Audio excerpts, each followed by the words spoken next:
भारत के पड़ोसी देशों से अगर भारत का युद्ध हो जाए तो कौन जीतेगा, या भारत के पड़ोसी देश कौन कौन से हैं, उनकी राजधानियां क्या हैं, या उनकी सीमा या उनके जो सेना की क्षमता है, आज हम उसके बारे में बात करेंगे।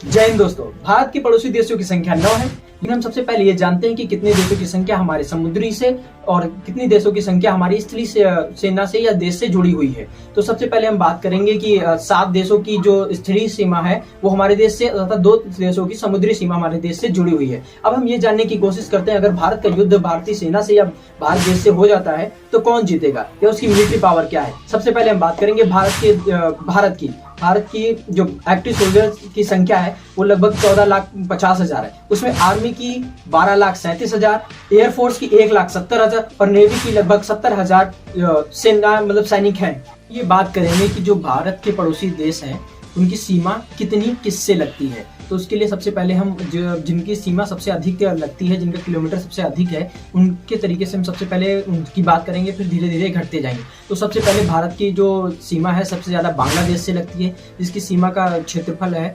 4,096.7 किलोमीटर है और बांग्लादेश की राजधानी ढाका है और इसकी जो करेंसी है बांग्लादेशी टका है। अब इसमें हम बात करेंगे कि कितने एक्टिव सोल्जर्स हैं, मिलिट्री पावर क्या है। तो बांग्लादेश की जो एक्टिव सोल्जर की संख्या है लगभग 2,30,000 है और इसमें आर्मी की जो संख्या 1,60,000 है और एयरफोर्स की 17,000 है। बांग्लादेश की नेवी की संख्या 25,000 है। इतने एक्टिव सोल्जर्स हैं, बाकी रिजर्व में है। अब हम बात करेंगे चाइना। तो चाइना की राजधानी बीजिंग है और इसकी जो सीमा की जो डिस्टेंस है वो कितनी है, तो 3488 किलोमीटर भारत से इसकी सीमा लगती है और इसकी जो एक्टिव सोल्जर की संख्या है लगभग 20 लाख है। तीसरे नंबर पे आता है पाकिस्तान। पाकिस्तान की हमारे देश से जो बॉर्डर है उसकी सीमा 3323 किलोमीटर लगती है, जिसमें पाकिस्तान की राजधानी इस्लामाबाद है और पाकिस्तान की करेंसी पाकिस्तानी रुपया है। और इसमें टोटल एक्टिव सोल्जर की संख्या जो है 6 से 7 लाख है, जिसमें आर्मी की संख्या 5,60,000 है और एयरफोर्स की संख्या 50,000 है और नेवी की 70,000 है। अब हम बात करेंगे चौथे नंबर की। चौथा नंबर जो कि है नेपाल। नेपाल की राजधानी है काठमांडू, जिसकी हमारे देश से जो स्थलीय सीमा है वो 1751 किलोमीटर है। उसके बाद हम बात करेंगे कि इसमें एक्टिव सोल्जर की संख्या कितनी है। तो इसमें एक्टिव सोल्जर की संख्या लगभग 1 लाख है। अब हम बात करेंगे पांचवें नंबर जो कि म्यांमार है। म्यांमार की एक्टिव सोल्जर की संख्या जो है 4 लाख है, लेकिन इसकी जो स्थलीय सीमा है 1643 किलोमीटर की है और इसमें जो आर्मी की बात करेंगे तो 3,70,000 है और एयरफोर्स और नेवी जो है ये 15,000 है। छठे नंबर की बात करेंगे जिसकी सीमा हमारे देश से लगती है वो है भूटान।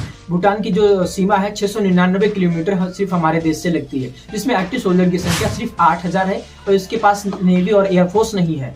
7वें नंबर की बात करेंगे तो अफगानिस्तान की राजधानी काबुल है और इस देश की जो हमारे देश से सीमा लगती है वो सिर्फ 107 किलोमीटर है। अब हमने ये आपको बता दिया कि हमारे देश की सीमा जो है किस देश से कितनी लगती है। तो इसमें ये टोटल जब हमारे पास डेटा आया तो इसके बाद हमें ये पता चला कि हमारे देश की अगर युद्ध हो जाए या हालत खराब होती है तो हमारा देश जीतेगा या कौन, किसकी मिलिट्री पावर कितनी है। तो सबसे ज्यादा हमारे देश को जो खतरा है ये आप भी जानते हैं, चाइना और पाकिस्तान से, और भी हमारे सारे मित्र देश जो पड़ोसी देश हैं वो मित्र देश हैं। इन 2 देशों से हमें खतरा है और इनकी जो मिलिट्री पावर भी है भारत से कहीं ना कहीं थोड़ी ज्यादा है। पाकिस्तान की कम है लेकिन चाइना की ज्यादा है।